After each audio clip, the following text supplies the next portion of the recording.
Day ಕೇರ್ಗೆ ಮಕ್ಕಳನ್ನು ಬಿಡೋ ಪೋಷಕರೇ ಭಾಳ ಹುಷಾರಾಗಿರಬೇಕು. ನೀವು ಬೆಂಗಳೂರಲ್ಲಿ ಡೇ ಕೇರ್ಗೆ ಮಕ್ಕಳನ್ನು ಬಿಟ್ಟರೆ ಸಿಕ್ಕಾಪಟ್ಟೆ ಡೇಂಜರ್. ಸ್ವಲ್ಪ ಅವ್ರ ಬಗ್ಗೆ ಗಮನ ವಹಿಸಬೇಕು. ಆ ಡೇ ಕೇರ್ ಹೆಂಗಿದೆ, ಅಲ್ಲಿನ ಮೇಲ್ವಿಚಾರಕರು ಯಾವ ರೀತಿ ಆಗಿದ್ದಾರೆ, ಮಕ್ಕಳನ್ನು ನೋಡ್ಕೋವಂಥ ಸಿಬ್ಬಂದಿ ಹೇಗಿದ್ದಾರೆ, ಆ ಡೇ ಕೇರ್ನ ಮಾಲೀಕರು ಯಾವ ರೀತಿ ಆಗಿದ್ದಾರೆ, ಸ್ವಲ್ಪ ಅದರ ಬಗ್ಗೆ ಗಮನ ವಹಿಸಬೇಕು. ಯಾಕೆ ಅಂತ ನಿಮಗೆ ಹೋಗ್ತಾ ಹೋಗ್ತಾ ಹೇಳ್ತಾ ಹೋಗ್ತೀವಿ. ಡೇ ಕೇರ್ ಸಿಬ್ಬಂದಿ ನಂಬಿದರೆ ನಿಮ್ಮ ಮಕ್ಕಳಿಗೆ ಚಿತ್ರಹಿಂಸೆ ಗ್ಯಾರಂಟಿ. ಮಕ್ಕಳು ಅಳುವಾಗ, ಗಲಾಟೆ ಮಾಡಿದಾಗ ಇಷ್ಟೊಂದು ಚಿತ್ರಹಿಂಸೆ ಕೊಡ್ತಾರಾ?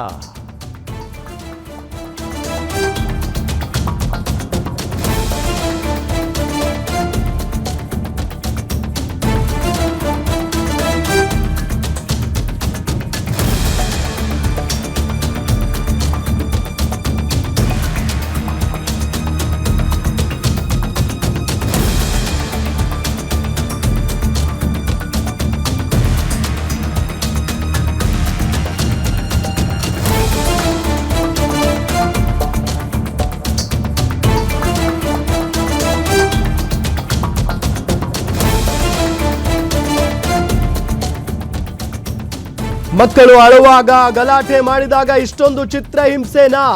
ಒಂದೊಂದು ದೃಶ್ಯವೂ ಭಯಾನಕ. ಎಲ್ಲರ ರಕ್ತ ಕುದಿಯೋ ಘೋರ ಕೃತ್ಯ.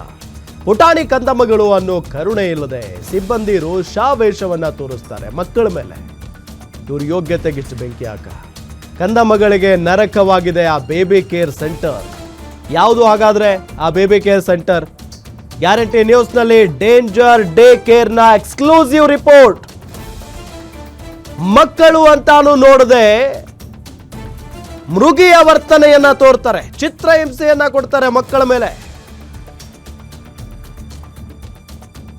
ತಂದೆ ತಾಯಿಗಳು ಇಬ್ರು ಕೂಡ ಕೆಲಸಕ್ಕೆ ಹೋಗ್ತಾ ಇರ್ತಾರೆ. ಡೇ ಕೇರ್ ಅಂತ ಇರ್ತವೆ ಬೆಂಗಳೂರಂತ ಮಹಾನಗರಗಳಲ್ಲಿ, ಅಲ್ಲಿ ಮಕ್ಕಳನ್ನ ಬಿಟ್ಟು ಹೋಗ್ತಾರೆ. ಆದ್ರೆ ತಂದೆ ತಾಯಿಗಳು ಯಾರೋ ಬರಲ್ಲ ಬಿಡು ಅನ್ನೋ ಧೈರ್ಯದ ಮೇಲೆ ಹೆಂಗ ಬೇಕೋ ಹಂಗೆ ಚಿತ್ರಹಿಂಸೆ ಕೊಡ್ತಾರೆ ಮಕ್ಕಳಿಗೆ.